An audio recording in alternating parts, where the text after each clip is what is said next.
aya makuru rero tuyatangurire kuyavugwa hirya no hino.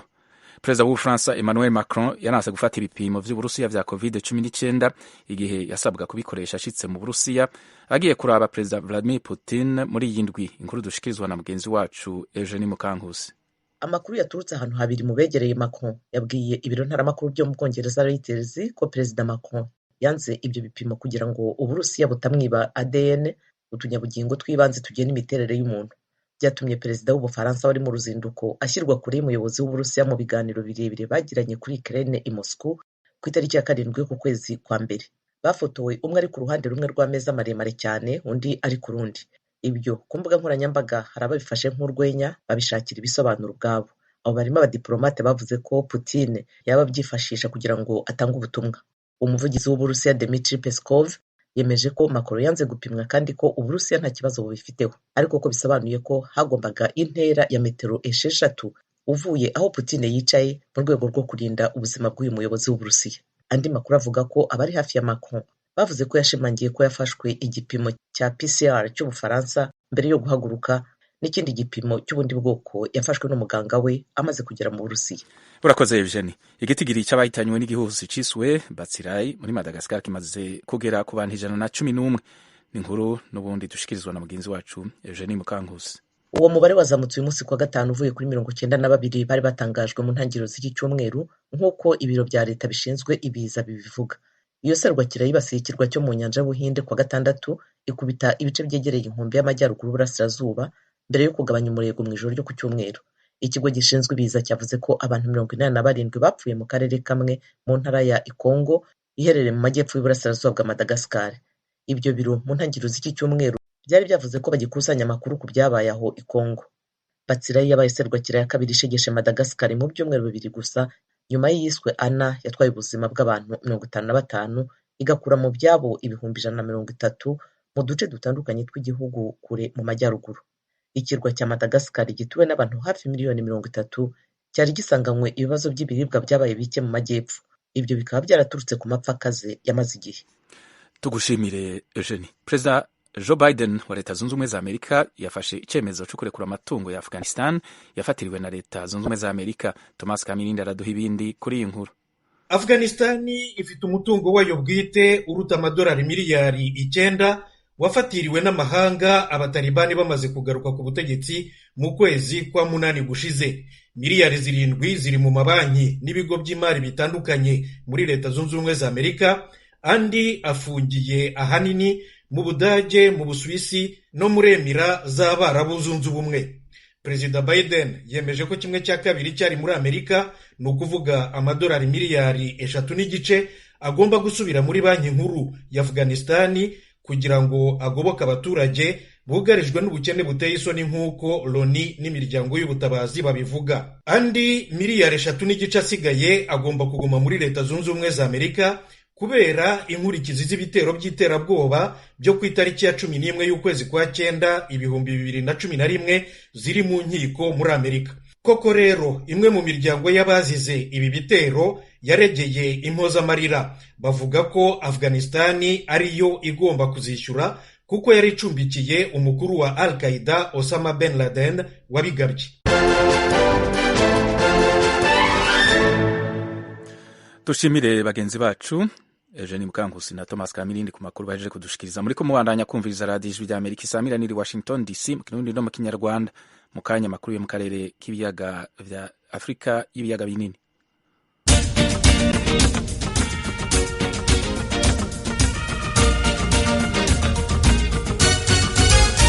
Amakuru yo mu karere k'ibiyaga binini tuyahere mu Burundi aho Leta Zunze Ubumwe za Amerika zahaye Burundi ifashanyo y'uburyo bungana n'imiliyoni 400 y'amadolari ya Amerika.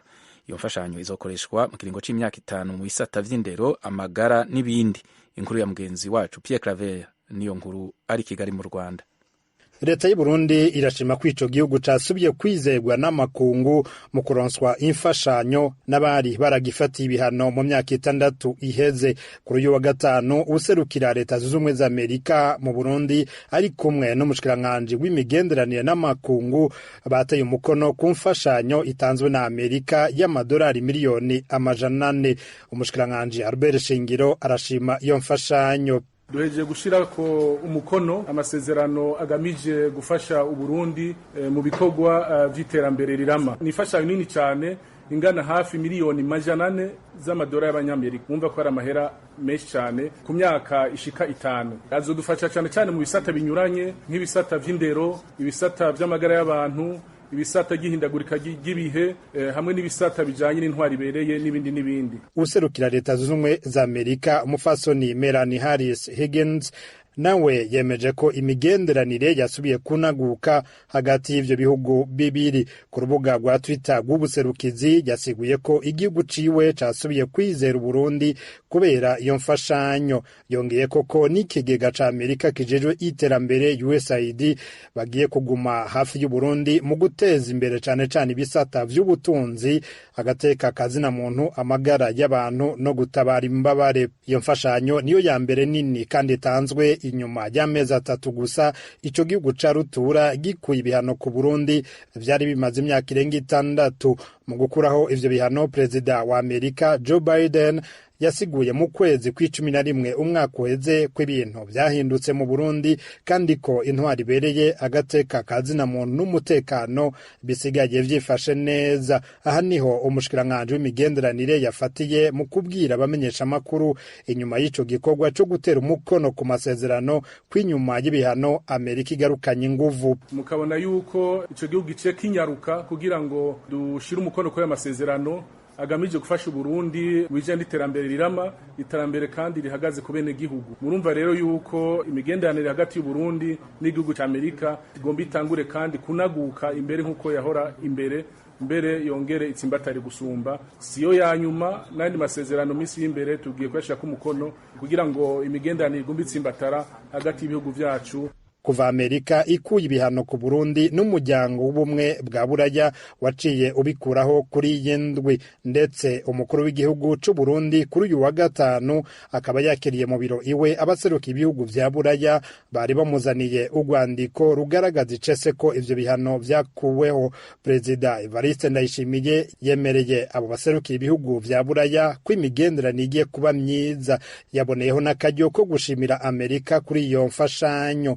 Ndayishimiye yibukije ko ubu igihugu arongoye gitekanye, ko n'abagwizatunga mvamakungu baturuka muri ivyo bihugu vya Buraya na Amerika bakwiye kuza gushinga imita yabo mu Burundi. Naho biruko amwe mu mashami yigenga mu Burundi na mpuzamakungu abona ko ivyo bihano vya Buraya na Amerika bitari bwagere gukugwaho. Karina Teritsakian n'umushakashatsi mu karere ka Afrika y'ibiyaga binini aserukira ishirahamwe IDHB Initiative pour les droits humains au Burundi yabwiye ijwi ry'Amerika ko amakungu yihuse kwizera Burundi.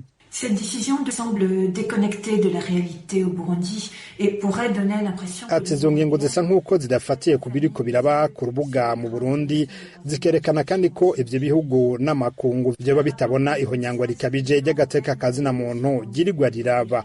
Ico ni naco cari catumye yaba Amerika canke ubumwe bwa Buraya bafatira ibihano ico gihugu. Reka twemere ko ubu hari icahindutse tugereranije no mu mwaka w'2016, ariko n'ubu ihigwa buhongo y'abanyepolitiki batavuga rumwe na leta, abaharaniye agateka kazina muntu canke undi wese yogerageza kuvuga ibitagenda neza rirabandanya, hamwe n'inyuruzwa n'ihotegwa ry'abantu nk'abo. Kandi ayo mabi ntiyigeze ahagarara, ahubwo akugwa mu mpisho. Nivyo amajambo meza aravugwa n'abategetsi b'u Burundi harimo n'umukuru w'igihugu, ariko yonyene ntakwiye. Akarusho karabaye, ariko ntigakwiye kugira ngo twemeze ko aramata n'ubuki. c'est clair que ces progrès sont très limités et qu'on ne peut pas encore parler d'amélioration durable. Mu mwaka w'2016 ivyo bihugu vya rutura vyari vyafatiye amaboko imugongo Burundi mu guhagarika imfashanyo yagera ku bice birenga 50% vy'amafaranga leta ikoresha ku mwaka. Iyo mfashanyo Amerika yatanze irenga imiliyaridi 1,200 mu mafaranga y'amarundi, n'ibice birenga 80% vy'amafaranga leta yategekanije gukoresha uwo mwaka. Pierre Claver Niyonkuru, Kigali, ku bw'ijwi ry'Amerika. Urakoze Pierre Claver. Mu Burundi kandi umushikiranganje ajejwe gutumanako mu Burundi avuga ko amaradiyo asamiranira muri ico gihugu akora neza mu gushikiriza inkuru abanyagihugu. Bamwe mu banyagihugu bobo babona ko batakironka amakuru abashika kunyota. Inkuru twateguriwe na Desire Atungimana. Kuri uno wa gatanu niho Burundi bwahimbaza umunsi mpuzamakungu wahariwe iradiyo usanzwe uhimbazwa ku isi yose igenekerezo rya 13 buri mwaka kuva mu mwaka wa 2012. Uno mwaka uwo munsi wahimbajwe ku civugo kigira giti iradiyo n'umwizero. Uwo mwizero umushikiranganje wo kumenyesha makuru Leokadie Ndacayisaba aremeza ko hari kuko ngo abanyagihugu baranezerwa n'uruhara rw'amaradiyo mu Burundi. Yuko uno munsi amaradiyo atanga umwizero bene gihugu kuko hirya no hino turazi ko mu ntara zose hari amaradiyo cyangwa amaradiyo yegereye abene gihugu usanga rero abanyagihugu bashima ibiganiro bica mu maradiyo kuko usanga iradiyo ari igikoresho gikoreshwa cyane n'abene gihugu barashima rero ibiganiro bica mu maradiyo kandi iradiyo yumvirizwa n'abanyagihugu benshi mu gihugu. Naho rero umushikiranganje amenyesha ko amaradiyo akora neza agashimisha abarundi, hari abanyagihugu batabibona uko ariko hari n'abashima. Aba ni bamwe baganira na radiyo Ijwi rya Amerika. Abari mu Burundi turumva neza yuko amaradiyo asamiranira ku butaka bw'Uburundi aduhara amakuru atatumara inyota na gatonya. Duheruka amakuru mu bisanzwe ashika ku nyota uyumvirije mbere yuko rwabaye mu Burundi nyuma ya 2015 rugo. Duherukira amakuru y'akanovera. Je ku bwanje iradiyo ifasha ibintu byinshi. Ndamenya ibivugwa mu gihugu, ndamenya amakuru, nkagemenya ibigezweho. Mu majambo make iradiyo ifasha ibintu byinshi gose mu buzima bw'umuntu. Nk'akarorero nko kuri radiyo nkuru y'igihugu ntishaka gutanga amakuru uko ari, barayahisha. Basorera ko nk'iradiyo nkuru y'igihugu yoza iratanga amakuru atomoye, ariko kuri tere yabonetse ikazareka guca hinyanyura. Mu gisata cyo kumenyesha amakuru hariho ingorane nyinshi zituma abanyagihugu mu duce tumwe tw'u Burundi bataronka amakuru uko bavyifuza. Bishikirizwa n'urongoye urunani rw'amaradiyo asamiranira mu Burundi Onezime Harubuntu amenyesha ko ari ikibazo kibahangayikishije. Tucitse za Kirundo hariya za Muyinga baratubwiye yuko amaradiyo yani wacu tumbirizwa cyane, uhura rwose amaradiyo yo mu bihugu duhanye imbibe ariyo bumviritse. Niyo iwacu biri kiravuga usanga gatonya ari radiyo yo mu Rwanda, ari radiyo muri Tanzania yinjiye. Ico rero ni kibazo. Aho ico kibazo mu rwego ARCT barakizi, baramaze gusaba amaradiyo ko yoduza ubushobozi bw'ibikoresho bakoresha. Rero nagira kumbure nibutse amaradiyo, abayobozi b'amaradiyo bari hano yuko ari ukurondera uburyo kugira ngo baduze ubushobozi, ariko kandi kumbure na leta bishoboye igafasha. Ku kibazo kijanye n'ikigega ca leta co gusahiriza amaradiyo, abayarongoye bamenyesha ko baronswe ntica ntikize. Umushikiranganje yabamenyesheje ko ico kibazo azogishikiriza abamukurira akizera ko umuti uzoboneka. Twese hamwe turashobora gufashanya kugira ngo ico kigega gishobore kubomboka, twese dukoze cyane tukadodora hirya no hino kugira ngo dushobore kuronka nk'abo dufata mu mugongo. Ico kigega kirashobora gusahiriza mu bintu byinshi nko mu kugura ibikoresho bikoreshwa iminsi yose mu rwego rwo kumenyesha amakuru mu maradiyo. Ubu novuga ko ico kigega hariho ibiriko birakorwa kugira ngo bishobore gusahiriza mu kugura ibikoresho mu minsi iza. Ibyo bikoresho n'ivyaboneka tuzoheza tubibashikiriza. Nayo ku kibazo c'amaradiyo nk'Ijwi rya Amerika na BBC y'Abongereza yugawe kandi yarakundwa n'abanyagihugu baguma basaba ko yokugururwa, umushikiranganje wo kumenyesha amakuru yishuye ati ico kibazo nico kwigwa. Murabizi ko hariho amaradiyo amwe afatiwe ibihano, ko twizera tuzofatikanya n'abaturongoye kugira ngo turabe ko hari ico bakorwa imbere y'uko ayo maradiyo yosubira gukora. Tubibutse ko umunsi mukuru mpuzamakungu wahariwe iradiyo uhimbajwe ku ncuro ya 11. Iyo tariki wa 13 ukwezi kwa kabiri yemejwe n'ishirahamwe UNESCO igenekerezo rya 3 ukwezi kwa 11 mwaka wa 2011 mu nama igira 36 y'iryo shirahamwe. Iciyumviro kikaba catanzwe n'igihugu ca Espagne. Desire Atungimana, Kigali, Ijwi rya Amerika. Tugushimye Desire kuri iyo nkuru. Ku itariki ya 4 y'ukwezi kwa kabiri umwaka wa 2019 umwungere wa Eklezia Katolika y'isi yose Papa Francisco na Sheikh Ahmad Al Tayeb, imam mukuru w'ikigo gikomeye Al Azhar c'abasunite, ishami rya mbere rifise abanywanyi benshi mu idini ry'abayisilamu, bashize umukono ku masezerano y'igitangaza atsimbataza ubuvandimwe bw'ababa ku isi, ukumvikana kw'amadini n'imico. Bari i Abu Dhabi ku mugwa mukuru wa Emira zunze ubumwe z'Abarabu. Inyuma yaho mu kwezi kwa12 mu mwaka wa 2020 ONU yagize itariki ya 4 y'ukwezi kwa kabiri umunsi mpuzamakungu w'ubuvandimwe. Mu kiganiro yagiranye na mugenzi wacu Thomas Kamirindi, umwungere wa Arkidiocese Katolika ya Kigali Cardinal Antoine Kambanda aratubwira amavuko y'amasezerano i Abu Dhabi. Nyir'ubutungane Papa Francisco mu butumwa bwe kuba yatangira yifuzaga kubaka ubuvandimwe bwa bose. Ni ibintu ubona binajyanye n'intego y'ubutumwa bwe nka Papa, kuko bamutoye yahisemo kwitwa Francisco. Ubwo ni ukuvuga Mutagatifu Francisco ari we uzamuyobora mu butumwa bwe. Ni bwo bwa mbere twari tugize Papa witwa Francisco mu mateka ya Kiliziya. Hanyuma rero arabigaragaza mbere na mbere mu ibaruwa yanditse yitwa Laudato Si, dusingize ibiremwa, cyangwa biremwa nimusingize Imana, nimusingize Umuremyi, ahereye ku kuntu Mutagatifu Francisco yakundaga ibiremwa, ndetse wabonaga atwigisha no kugira amahoro hagati y'abantu n'ibiremwa. N'ikibi bakacyita umuvandimwe, izuba akaryita umuvandimwe, ukwezi akakwita mushiki wacu. Muri iyo baruwa rero yagaragaje ukuntu mu butumwa bwe agendera ku murongo wa Francisco. Francisco rero akaba yarazwi no kuba intumwa y'amahoro.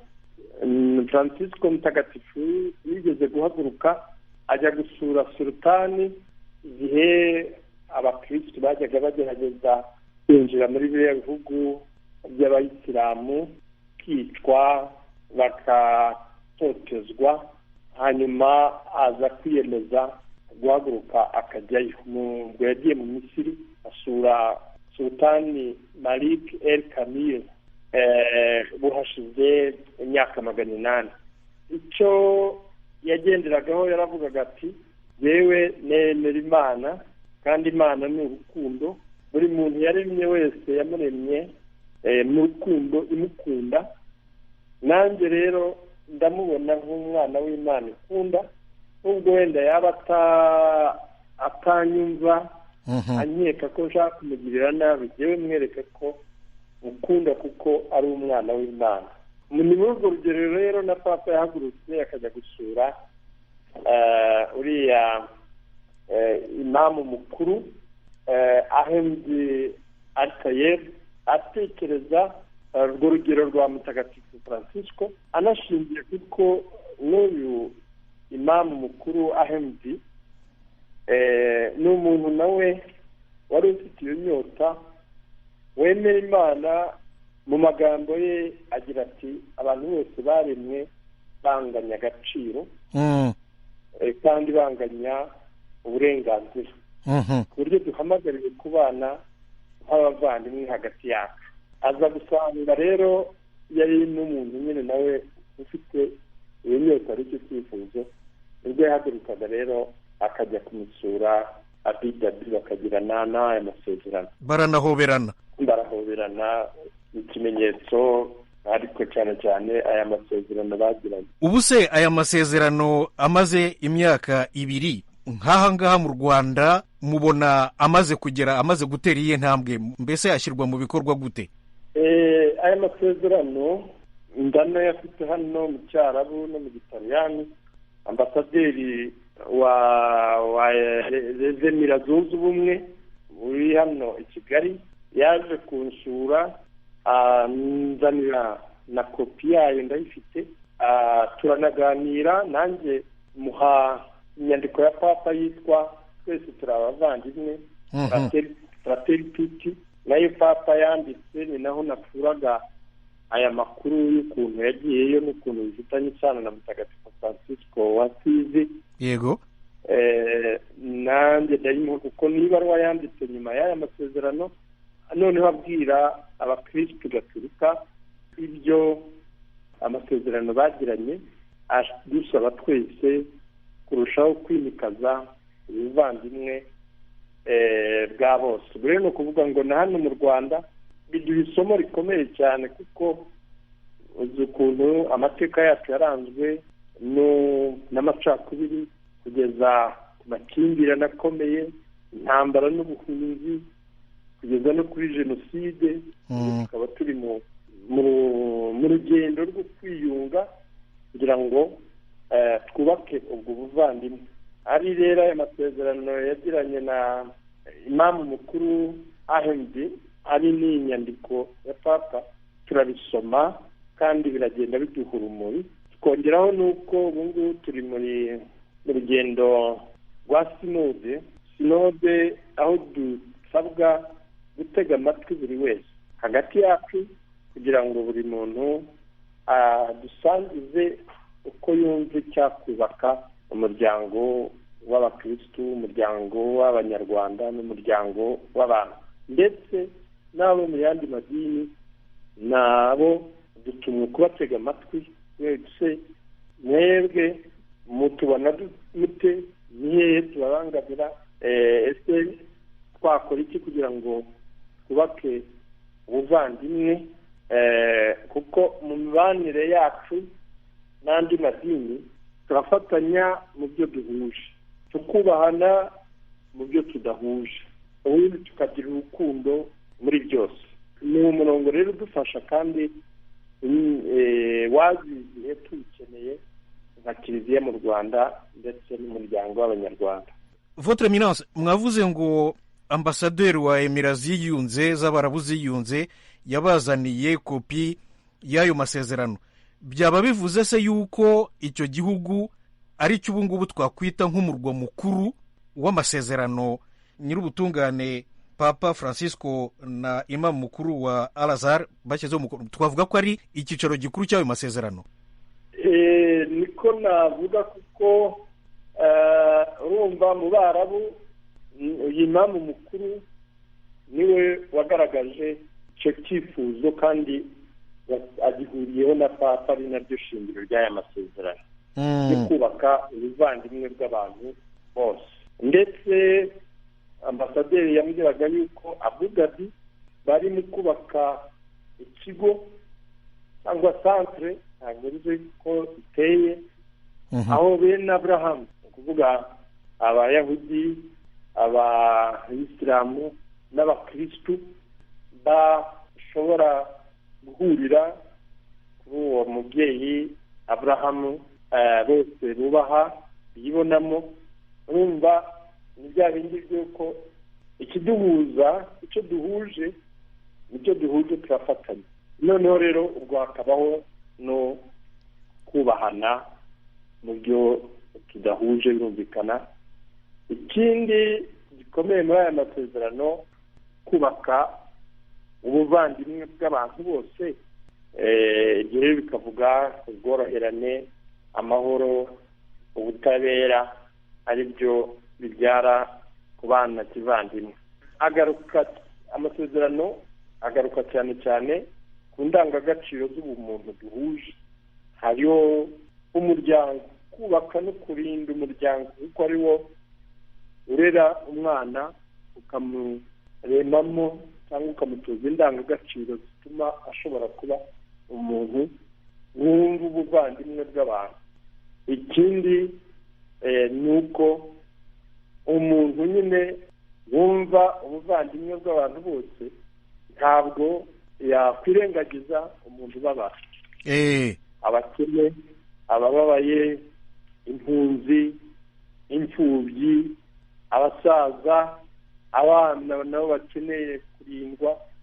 za ndangagaciro z'ubumuntu tuzihuriraho, kandi ugasanga ukwemera kwacu, haba abayisilamu cyangwa abakirisitu, kurabidusaba, ni biri mu nshingano zacu. ibi rero bigatuma ubuvandimwe bw'amadini bizaba kandi bigaragaza ubuhamya bukomeye bw'ukwemera Imana y'urukundo. Votre Eminence, muvuze ikigo kirimo cyubakwa Abu Dhabi ni mu rwego rw'aya masezerano? Ntabwo bihamya, numva ntabwo ni ibintu yambwiye tuganira, ariko sinzi ba cyaratangiye mbere cyangwa cyaratangiye nyuma y'aya masezerano.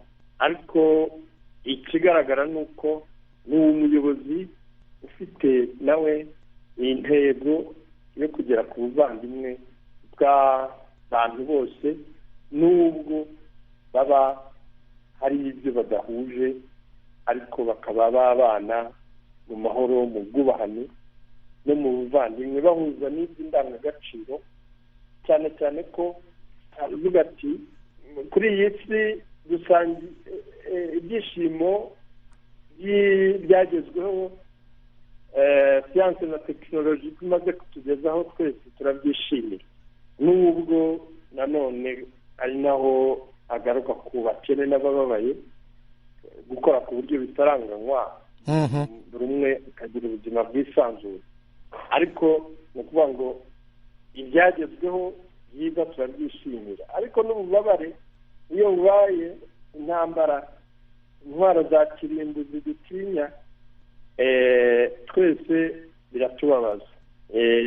N'ikimenyimenyi y'ibaruwa ya papa yayanditse covid imaze gutera, yayanditse turi muri covid, nayo ayigarukaho ati ndetse ni kwa kundi ko gushimangira ko turi mu bwato bumwe, iyo hari ikitubabaje twese ntawe ushobora kuba indorerezi, twese biratubabaza, bidutera ubwoba, kandi iki cyorezo cyarabigaragaje.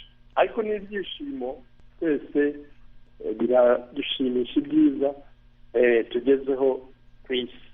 Ashingiye kuri ibyo rero, bigasaba ko dutekereza ku gufatanya, gukorera hamwe, kubahana, kumvikana, kuko turi abavandimwe twese. Eminence Karidinali Kambanda, Arikiepiskopi wa Kigali, ndabashimiye cyane. Murakoze namwe. Imbere ko dusezerana dusubire tubibutse ingingo nkuru z'amakuru twabwiye ku Burundi bushima imfashanyo y'amadolari miliyoni 400 ya leta zunze ubumwe za Amerika yahaye leta y'u Burundi. Twabwiye ko perezida w'Ubufaransa Emmanuel Macron yanse gufata ibipimo vy'Uburusiya vya COVID-19 igihe yasabwa kubikoresha ashitse mu Burusiya agiye kuraba perezida Vladimir Putin muri iyi ndwi. Twongeye tubabwira ko igitigiri cy'abahitanywe n'igihuhusi ciswe Batsirai muri Madagascar kimaze kugera ku bantu 111. Twababwiye kandi ko perezida Joe Biden yafashe icyemezo cyo kurekura amatungo ya Afghanistan yafatiriwe na leta zunze ubumwe za Amerika. Radio Ijwi rya Amerika i Washington DC mu Kirundi no mu Kinyarwanda. Anshuti mwese mukunda iradiyo Ijwi rya Amerika, ibiganiro twabateguriye muri aka kanya bigarukiye ngaha. Tubashimire bagenzi bacu bagize uruhara mu itegurwa ry'aya makuru.